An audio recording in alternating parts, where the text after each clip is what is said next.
अपने हस्बैंड से लास्ट 11 बजे बात हुई थी। उसके बाद वो पता नहीं कहाँ गए, क्या गए, स्कूल में यहाँ वीडियो बनाई थी। तो उस चक्कर से मुझे कई लोगों के फ़ोन आ रहे हैं कि वीडियो डिलीट कर वरना हम तुझे मार देंगे।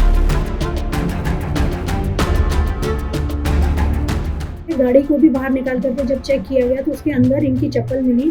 जो सीसीटीवी फुटेज है उसका फिर से आकलन किया जाएगा और अन्य कोई फुटेज यदि प्राप्त होती है उसको किया जाएगा। और मेरा नाम मुस्कान है, मैं राजीव प्रताप की वाइफ हूँ। तो सर वो मेरी लास्ट बात जो उनसे हुई थी वो 11 बजे हुई थी उनसे, लास्ट जो बात हुई थी मेरी उनसे। उसके बाद सर मुझे नहीं पता है कि वो कहाँ हैं, क्या हैं, कैसे हैं, किस हालत में हैं सर। और मुझे जिन लोगों पे वो है वो थोड़ा परेशान थे, कई दिनों से मुझे बता रहे थे, इतना स्पष्ट तो उन्होंने मुझे बताया नहीं क्या है कैसे है। और मेरी उनसे बात हो रही थी तो मुझे बातों ही बातों में बता रहे थे कि मैं कई दिनों से परेशान हूँ, मैंने यहाँ हॉस्पिटल में वीडियो बनाई थी, सो कर देंगे। सर मैंने उनसे कहा भी हम इस बात पे थोड़ा कार्रवाई करते हैं, आगे उनका ऐसा कुछ नहीं है, पत्रकारों के ऐसे फ़ोन आते रहते हैं सर। तो मैं उसमें ज़्यादा वो नहीं कर पाई। रही बात वो जिनके साथ थे, वहाँ उनके साथ एक उनका दोस्त था, कुछ देर वो बैठे खाए पिए सर, मुझे उस बात का कोई पता नहीं है। वो मेरी अपने हस्बैंड से लास्ट 11 बजे बात हुई थी। उसके बाद वो पता नहीं कहाँ गए, क्या गए। मैंने उनको 11 बजे के बाद ट्राई किया था, लास्ट मैसेज जो मेरा था 11:50 पे उनको मैंने मैसेज किया था, उनका मैसेज डिलीवर नहीं हुआ था सर। आज 3 दिन हो गए, मेरे पति का कुछ पता नहीं है सर। और मुझे पूरा भरोसा है कि मेरा पति कहीं कुछ ऐसा नहीं है कि वो कहीं गिरा मरा, कुछ नहीं है। मुझे पूरा भरोसा है सर, ये किसी की साजिश है और कोई उन्हें गुमराह करने की कोशिश कर रहे हैं, हमें गुमराह करने की कोशिश कर रहे हैं ताकि ये इस तक ना पहुंच पाए। और मेरे हस्बैंड को इन्होंने लापता कर रखा सर। और मैं पुलिस प्रशासन से और सभी मतलब जिलाधिकारी महोदय से हाथ जोड़कर निवेदन करना चाहती हूँ, दिल्ली उत्तराखंड लाइव के सभी व्यूवर्स फॉलोवर्स से निवेदन करना चाहती हूँ कि अभी हमारा सपोर्ट करें प्लीज़। मतलब हम इस कंडीशन में हैं अभी कि कुछ कह नहीं सकते, ये नहीं कर सकते। आप सभी थोड़ा सपोर्ट करेंगे हमारा, तब जाके हम आगे कुछ कर पाएंगे। तो आप सभी को मेरा हाथ जोड़कर निवेदन है कि हमें अपनी सहानुभूति दिखाएं और हमारे साथ खड़े रहें और मेरे पति को ढूंढने में हमारी मदद करें। आपने कहा कि उनको धमकियां मिल रही थी, तो कभी उन्होंने किसी व्यक्ति का या किसी संस्था का नाम आपसे उजागर किया कि संस्था का? तो सर मुझे ऐसा कुछ नहीं बताया उन्होंने, मैं उनके साथ ही नहीं, मैं एक्चुअली अपने ससुराल में थी आजकल। तो मुझे फ़ोन में ज़रूर रहे थे, थोड़ा हिंट मुझे ज़रूर दे रहे थे कि मुझे किसी न किसी का फ़ोन आ रहा है। मतलब मुझसे कह रहे थे मुझे किसी न किसी का फ़ोन आ रहा है, मुझसे ये लोग कह रहे हैं कि हम मार देंगे, ये कर देंगे, सो कर देंगे उनको। तो सर मतलब मैं इस बात में कोई स्पष्टीकरण नहीं दे सकती कि मुझे क्या है क्या नहीं है। उन्होंने उतना मुझे बताया था नहीं कुछ, पर ऐसे कि मुझे डाउट है कि मेरा पति ऐसा कहीं जा ही नहीं सकता।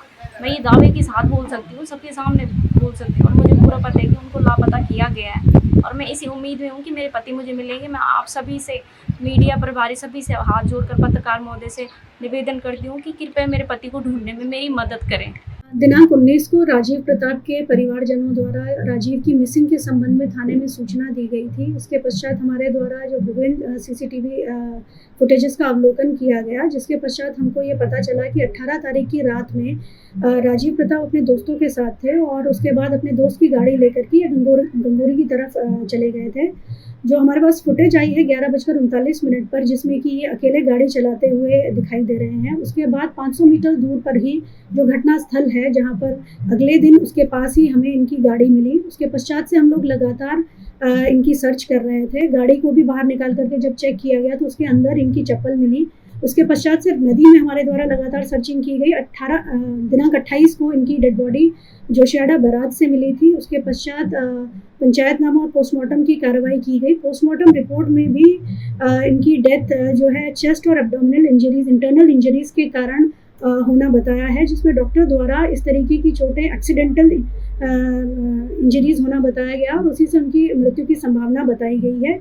इसके पश्चात घर वालों द्वारा क्योंकि कई अन्य फैक्ट भी लाए गए थे, तो वो सारी चीज़ें हम लोग विवेचना में उन सारी चीज़ों को वेरीफाई कर रहे हैं और वर्तमान में विवेचना की कार्रवाई प्रचलित है। जो सीसीटीवी फुटेज थी जहां जहां उत्तरकाशी बाजार में और आसपास के क्षेत्रों में, वहां से कुछ क्लूज मिले जहां पे राजीव प्रताप जी देखे गए थे 18 सितंबर की रात्रि में और अपने दोस्तों के साथ जिस होटल में बस अड्डे के पास देखे गए थे, वहां से कुछ क्लूज इकट्ठा करते हुए ये लगातार जो इनके तलाश की जो प्रोसेस है वो जारी रही। इसमें एनडीआरएफ और एसडीआरएफ की टीम्स भी जुड़ गई इस तलाश में इसमें डॉग स्क्वाड्स और ड्रोन कैमरेज की भी मदद ली गई।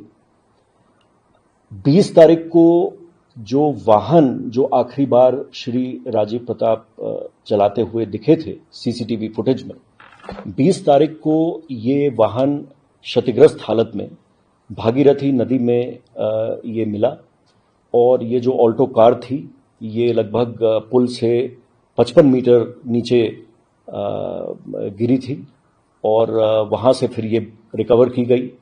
बाद में ये आइडेंटिफाई हुआ कि ये वही गाड़ी थी जिसमें श्री राजीव प्रताप आखिरी बार देखे गए थे।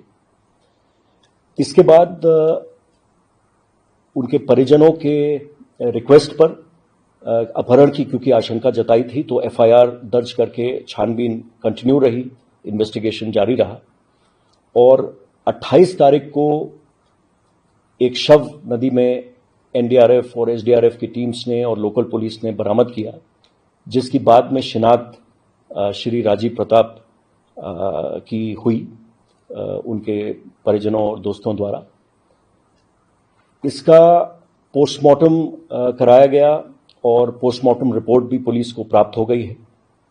इसके अतिरिक्त एक आगे के इन्वेस्टिगेशन के लिए जो डिप्टी एसपी उत्तरकाशी हैं उनकी अध्यक्षता में एक टीम गठित की गई है।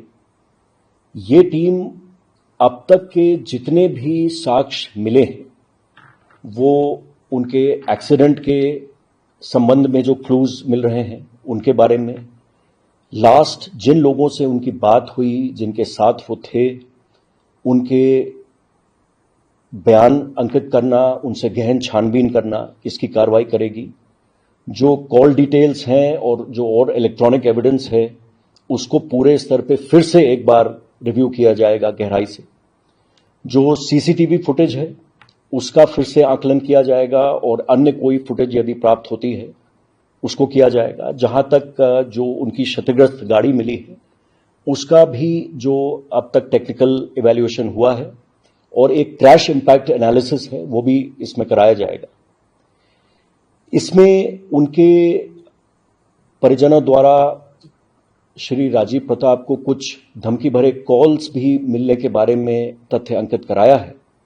यद्यपि पूर्व में श्री राजीव प्रताप द्वारा एसपी उत्तरकाशी को इस संबंध में या किसी अन्य को कोई शिकायत पहले नहीं मिली थी उनके द्वारा, परंतु इस तथ्य के संज्ञान में आते ही ये भी एक फैक्टर है जो ये टीम इस बिंदु पे भी जो भी कुछ पता लगाया जा सकता है और उसके बारे में और गहराई से जो जानकारी मिल सकती है। तो कुल मिलाकर ये जो टीम है ये अपने इन्वेस्टिगेशन में इन सभी पहलुओं का जो मैंने अभी उल्लिखित किया इनका समावेश करते हुए और ये शीघ्र अपनी रिपोर्ट प्रस्तुत करें। Subscribe to One India and never miss an update. Download the One India app now.